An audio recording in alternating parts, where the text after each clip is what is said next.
Hello, my name is Dale. I meet with the Church of Christ that meets in Pharr, Texas. Thought I'd show you where that is. We are right down on the border of South Texas where the Rio Grande River runs between Texas and Mexico. Back in 1983, there was a terrible freeze that hit down in this area that caused the temperature to be below freezing for like 4 days. And the news media picked up on this and told about some conditions that were happening in areas called colonias down there. So we sent a team down to take a look to see what they were talking about, and we found that there were some conditions that we just could not believe. People were living in terrible, terrible conditions. So we decided to do some investigation about it. We found out in our county, Hidalgo, there's like 280,000 people living in these kind of areas, highest unemployment in the nation, highest poverty levels, third world diseases. What we noticed was there was a scarcity of churches of Christ. The University of Texas Rio Grande Valley did a study back a few years ago, and they found that there's like 1,400 of these colonias that are along the Texas-Mexico border. But what was interesting, we found that there were like 800 of them in Hidalgo County. We were in the epicenter of where these conditions were. We decided to hire a minister and put him in the area, let him knock doors, and if he was successful in gathering a group of people, then we would repeat the process. Well, we hired Ramiro Sumner back in 1986. He and his family, Naomi and Yolanda, moved into a little house. We were able to get there. Their first worship was under a mesquite tree, singing songs right out in front of their house. Well, it didn't take long until we had to add more room to their little house. And so a team from up north came down with volunteers and enough money to help us with the materials that were being purchased. But you know what? It didn't take much before this little area was also filled up. So we built another building a little bit bigger that was able to house the congregation. And you know what? They filled that one up too. Well, over the years, after 36 years, this is a shot of what it looks like, all the churches that have been planted, the north side of the river in the United States and the south side of the river in Mexico. Kind of gives you an idea of what took place after we found out something that really worked. Full-time ministers being supported right now in the United States. There's a list, and in Mexico, we have a list of them there. The programs that are being sponsored are Christian Relief Fund, backpacks and school supplies, Magi boxes, holiday parties, construction of churches and houses being painted, VBSs, medical missions. We have a mission center, visiting mission teams, what they look like, Spanish-speaking preacher school, and Project Reynosa. Well, Christian Relief Fund involves people from all over the country that are sponsors for children down here. We have 60 children that $30 a month is available for them to buy shoes and hygiene products, all kind of things. This particular one, I think we were doing Thanksgiving and had turkeys and some other things. We sorted out and distributed between the churches, and then the churches sorted out the items go to each one of the children's. The children come and pick those things up, or it's delivered to their home. The next is backpacks and school supplies. Over the years, there have been over 7,500 backpacks filled with school supplies distributed to the kids on the United States side and also in Mexico. Magi means making a godly impact.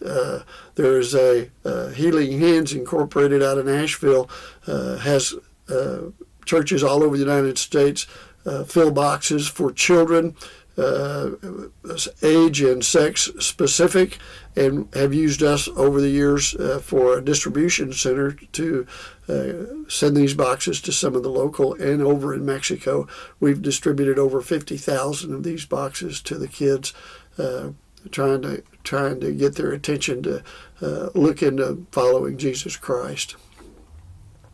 Holiday parties, there's some churches up north that have us send pictures of the children. They put them in their foyer, and then families pick one of the pictures or several of the pictures, and they do the holiday gifts for those children. Then we go up and pick those up and bring them back. Over the years, there's been over 8,000 children that have received gifts because of the generosity of churches up country. construction of worship facilities, 6 in the United States and 9 in Mexico. This is one of the ones in the United States that was built on Iowa Road. This is one of the ones over in Mexico. This is another one over in Reynosa. Houses built, over 51 houses, 55 remodels, 35 minor remodels. What happens is the teams come down from churches during the summer a lot of times, and they bring enough money to buy the materials. In this case, they bought enough money to do the stud walls. And then the volunteers in that group put the stud walls in, erect it, build it on up, and after several teams come down, we have a house that's completed, and then it's moved over to the site where it's going to be lived in. Sometimes we have kids that come down that are not quite old enough to do construction and handle the pneumatic systems, so we put them in charge of painting houses. Over 350 houses have been painted in the colonias. Great opportunity for us to go into the neighborhoods where we're planning a church and ask people if they'd like their house painted, and give them a tract, tell them where we're going to be planning our church. Kids are loving this kind of work. VBSs also, when the kids come down, they work in the mornings. It's too hot to work in the afternoon, so a lot of times we'll have VBSs. Over 200 VBSs have been held in the different Hispanic churches over the years. We do medical missions, OBGYN clinic, eye clinic, dental clinic, blood pressure clinics, diabetes clinics. This was over in Mexico at Balcones. These are available to do. We have churches over there that can house the doctors and nurses that come down, and they can do the advertising and bring the people in to get the help. This lady hadn't had a pair of glasses in a number of years. She was really excited to get herself some glasses. Pediatric clinic. Also, a few years back, there was a dental clinic that we decided to build inside a trailer, and it houses 2 dental chairs, has the vacuum system, x-ray machine, everything they need to take care of the dental needs of the community. And where are you going to stay if you come down here? Well, the Mission Center was built a few years back. Sleeps 56, has a kitchen, ice maker, washer and dryer, place for fellowship, and a place to eat. The bedrooms are nice and tidy. They're real clean and taken good care of. Visiting mission teams, had over 615 mission teams have come down to visit us from really all over the country. This is a list of our 2019 mission teams that came down. Since COVID, those have reduced in numbers, but this year our confirmation have grown quite a bit. Looks like we're going to get back on track here in the next few years. This is what the teams look like. Some of the people have come down from the north in the wintertime to get out of the cold. We got youth groups that come down. We put these teams to work, and they do a wonderful job for us. We have a Spanish-speaking preacher school. The director is Mr. Jose Cabello. He's doing a wonderful job. He's doing a lot of stuff online we learned to do from the COVID epidemic, and he's had some tremendous success. Graduation each year, some of our graduates. Conversions over the last years that we've been in working, there's been over 4,400 baptisms because of the work that started under that little mesquite tree singing songs in that little neighborhood. So on any Sunday, there's about 1,700 that are meeting, Spanish-speaking people meeting because of the work that started there on that Sunday morning. Project Reynosa is kind of what we've had our focus on recently. You can see the United States on the north half and Mexico's on the south half. McAllen is on top and Reynosa is on the bottom.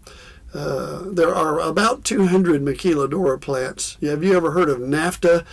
United States developed a system where we could have a free trade zone and ship parts to United States and then travel over to Mexico, and they could be assembled in the plants over there and then brought back to the United States with a favorable tax condition. Zenith, DeWalt, Panasonic took advantage of this, and they employ in Reynosa over 150,000 workers. Of course, Reynosa doesn't have enough employee base to cover all of those workers, so they come deep from in Mexico, from all over Mexico, to come up and get jobs in these maquiladoras.